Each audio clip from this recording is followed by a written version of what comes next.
Hey, it's Heather, and today is a very good day for an adventure in gardening. So I was doing a little reading of the news this morning, and my favorite seed company that I buy most of my seeds from has shut their website down for the weekend because they have a record number of people buying seeds and they need to play catch up. And it got me thinking about gardening and how there might be some new gardeners entering the gardening world right now. And it got me thinking about the people who got me started in gardening, and I just wanted to tell you a quick story before we go outside. My paternal grandfather was an amazing gardener. My dad has told stories about he and his brothers digging their basement and carrying buckets of soil out of this hole in the ground and making this wonderful basement that he filled with fish tanks I remember lots and lots of guppies, and then you would walk through this basement and then into this greenhouse that was partially dug in, and the smell of the earth, and you know, coming out of the dark basement and into this light, bright greenhouse and seeing bird of paradise and banana trees and you know, beautiful tropical plants, and it was just amazing.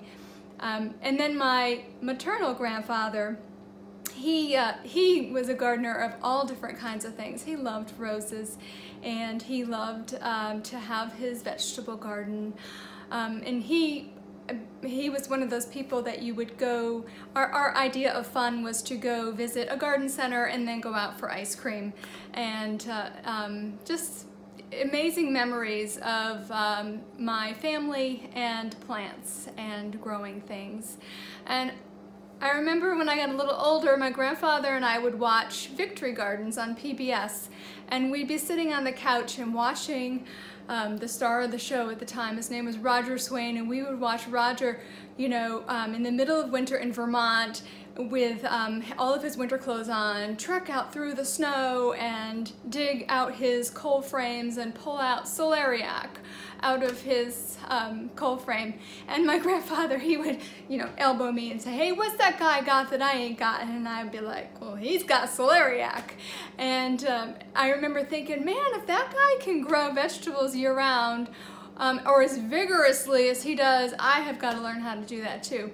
And so, which brings me to my garden hero number 3, which I actually got to meet Roger Swain. It says, "To Heather, the fairest flower of them all." Now, I don't know where Roger is these days, but I don't really get fangirl about too many people, but he was one of them. And he was on Victory Gardens for a few years.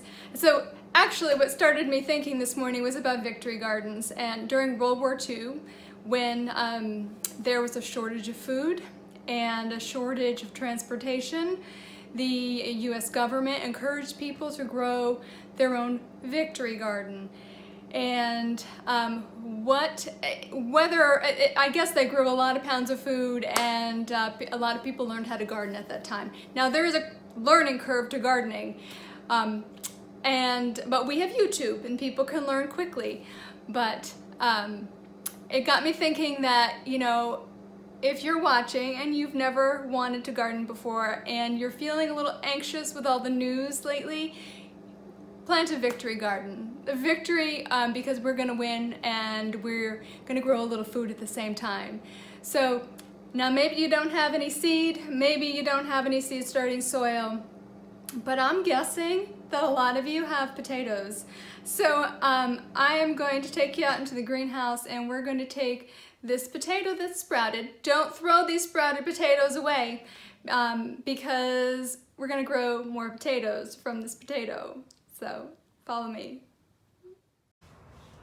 So the idea of planting a Victory Garden isn't a new thing, and it's really more about doing something, feeling empowered, feeling like you're moving in the right direction and taking a little control over things. So you could start with anything. You could start with a small pot of lettuce, or, you know, a window box full of kale or peas or anything.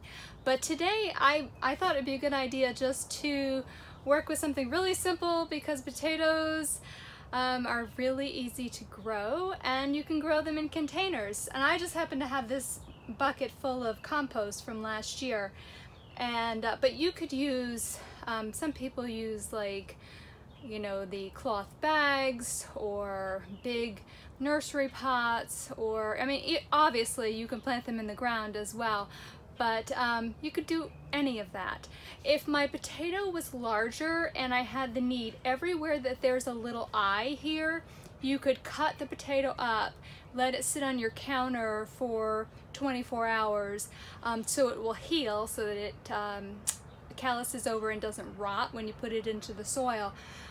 So for every single eye, you could cut that up, let it sit, and then plant it the next day. My potatoes are left over actually from last year, and they're really small, and I have plenty of them, so I'm just going to plant them in this barrel. So the first thing I'm going to do is I'm going to empty half of this soil out of this barrel and into another barrel to save it. Potatoes, you hill potatoes up, so the potato grows, and then you put a little more soil around it. You're supporting the stem of the potato plant. So I'm going to do the same thing in this barrel by reserving half of the soil as they grow. So I'll show you in just a minute.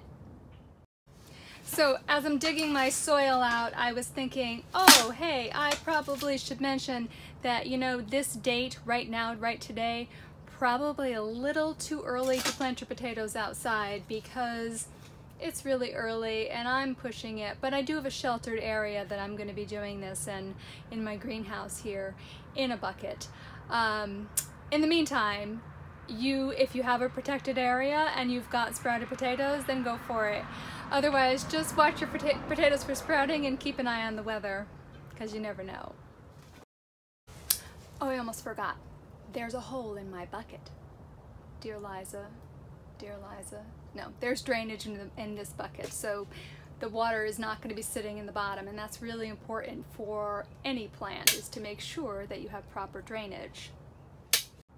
Alright, so I've dug out more than half of the bucket where the potatoes are going to actually be buried, and here are my 2 buckets of soil that I can hill them up when they start to grow.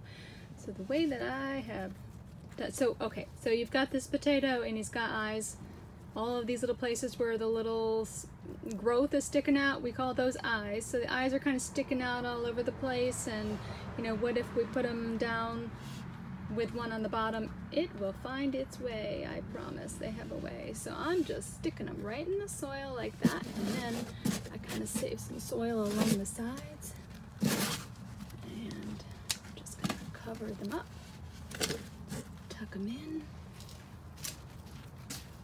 Here we go. I was thinking about how this bucket has served me well over the years. We've used it for so many different things, and my 14-year-old nephew used to pretend it was the swimming pool. I think I should try to get him back in for one of those now and then photos. That'd be a good idea. Alright, so my potatoes are all tucked in, and now I just wait.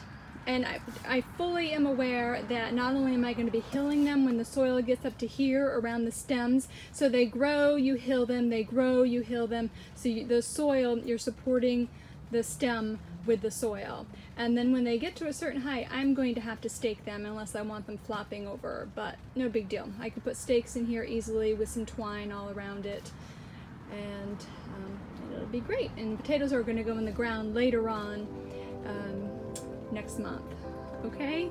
Alright, well, thank you all for watching, and I'll see you soon. Bye-bye.